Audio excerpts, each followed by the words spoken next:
Hi guys, I'm Michelle with the Recipe Bandit, and today we're going to be making one of our favorite and most popular recipes on our website. Today we're going to be making slow cooker sweet and sour ribs.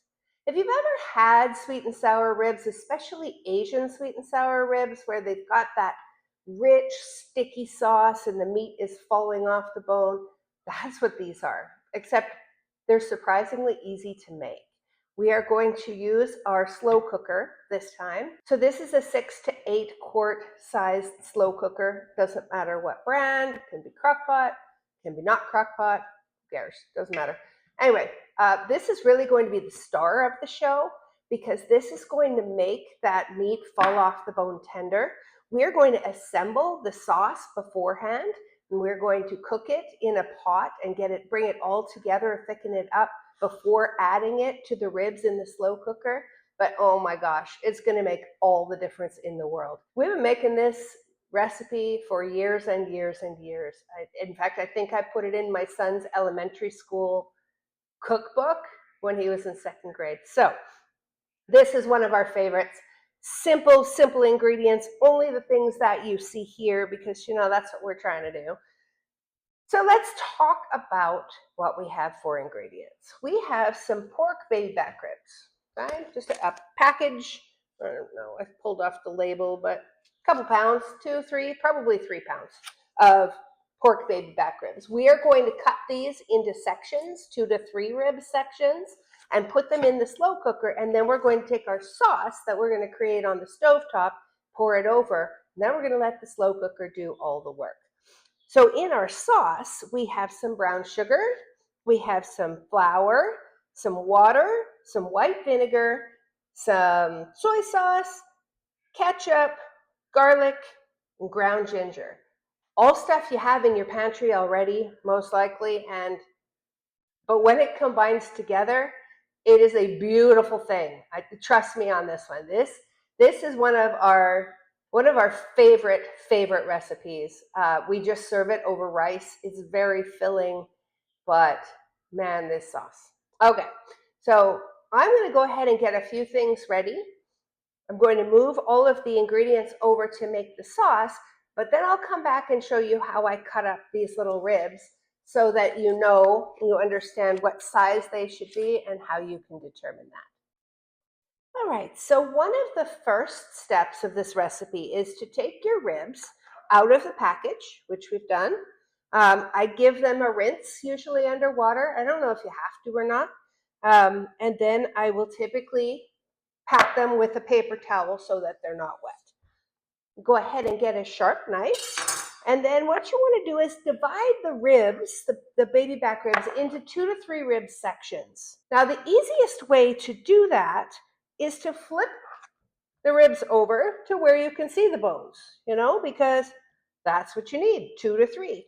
The thicker end, because there's almost always a thicker end, the thicker end I tend to do in the 2 sections and then leave the thinner end in the 3 sections. So we will start with the thinner end. You can see the bones here, but you can also feel the bones. So sometimes I'll just count by feeling the bones. 1, 2, 3. And then when you feel the next bone, you're going to cut right up the middle between them. Just like that. That's going to be 1 3-rib section. And then we're going to put them in the slow cooker. I always put them up so the bones are curved this way so the sauce can really sit on them and get really incorporated and really all over these ribs. So in counting, I have 1, 2, 3, 4, 5, 6, 7, 8, 9. So we'll do, this one will be a 3-rib section. And into the slow cooker, this one also a 3-rib section.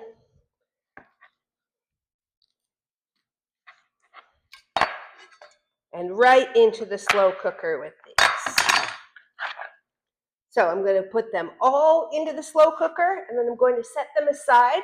I'm going to go ahead and make the sauce, and then we'll put the sauce on them and get these started. All right, so in a medium saucepan over medium heat, you're going to add the brown sugar and the flour. And then we're going to stir to combine.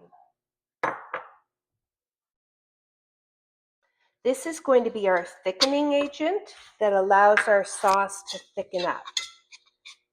So we just mix the flour into the brown sugar, and we do this before adding the water so that we don't get clumps of flour. That's why this part is important.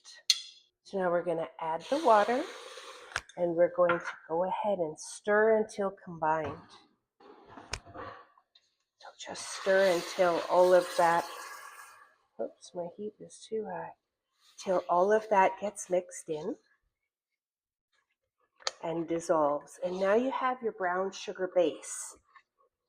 Next up, we're going to add pretty much all of the rest of the things. The vinegar, the soy sauce, the ketchup, the garlic, and the ground ginger. And we're going to stir until this gets all combined. Now on medium heat, we're going to allow this to come to a boil. Now as it starts to come to a bubble, you'll notice kind of these little ketchup lumps that you have in there will start to break up. The heat will break them up. So you're just going to want to let it keep bubbling like this. We're still on medium heat. Keep stirring occasionally. We want the really big bubbles. All right, so this is kind of what you're looking for. This constant simmer that's going to thicken up our sauce. You're going to want to let it do this for about 10 minutes in order to really come together and make that delicious sauce that's going to coat our ribs and make them extra delicious in the slow cooker. So you'll just stir occasionally over the next 10 minutes and you'll see how the sauce reduces. So we'll check back in just a little bit. All right, so we're just checking back in here. It has been a few minutes. Look at that. I mean, it's starting to look almost like when you make caramel, more like gravy and less like soup. This is perfect. We are doing really great. We are about halfway through our cooking time. We're just thickening it up. It smells delicious, and we're just going to let it keep going at a bubble. All right, so we're at 10 minutes now, and I've just turned off the heat. Now you can see how different this looks from where we started. It is now syrupy, which is exactly what we want. You can see the bubbles coming slow here like gravy, so it's nice and thick. So now what we're going to do is we're going to take our sauce, we're going to spoon our sauce over the ribs in the slow cooker and get that set and let it do its magic. We are going to go ahead and pour our beautiful sauce, sticky, sweet, a little bit of soy sauce and ginger over our ribs here in the slow cooker. So now we are going to go ahead and cover. We are going to turn on our slow cooker.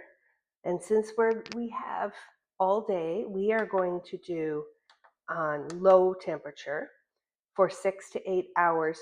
We'll come back in a few hours and start basting them. All right, let's take a look. It's only been about an hour, but I wanted to give you guys an idea as to how this is going to look as you're doing this process. So you can see that the ribs are starting to kind of not look as pink, but doesn't really look like there's much else going on in there. And this is true. There's not at this point. Everything's just kind of building up its heat. I have, kind of a baster here. Once in a while, when I come and check on them, I'm going to go ahead and suck up some of this delicious sauce and just baste these ribs with the sauce throughout the cooking all day. So I just kind of wanted to show you guys very early into the process because these ribs are going to change color. They're going to become like a deep, almost like a mahogany with this sauce, and they're going to change a lot. But when you first look at them, you're thinking, they don't look very good. Understandable. But you're just going to want to be basting them with this sauce throughout the whole cooking process. And if you just have a spoon, you can spoon the sauce over them too. It doesn't really matter. So there you go. And then we're going to go ahead and put the lid back on. Let them cook some more. We'll check them in a little bit. It's been another hour or so, and you can see that the meat is kind of changing. You can see that the sauce is kind of changing. It's easier to baste with now. It's becoming a more dark caramelized sort of a color. And this is what's going to happen over time as this sauce cooks these ribs. I mean, it's just delicious. It smells so good in here already, and we're far from done at this point, but I just wanted to give you a little sneak peek in the middle of the cooking, show you how it changes, so you kind of know what to expect if you make them. So we have been cooking for several hours at this point. You can see that we are almost ready to go. And we continue to baste with this sauce, but as it cooks, the ribs will just get darker and more saucy and will fall apart. You can see that the rib is starting to poke out on the side there. That's because it's been cooking in this delicious sauce all day. All right, so we are done now, I think, with cooking. I think we're ready to turn off the heat. So we are going to give it one last baste.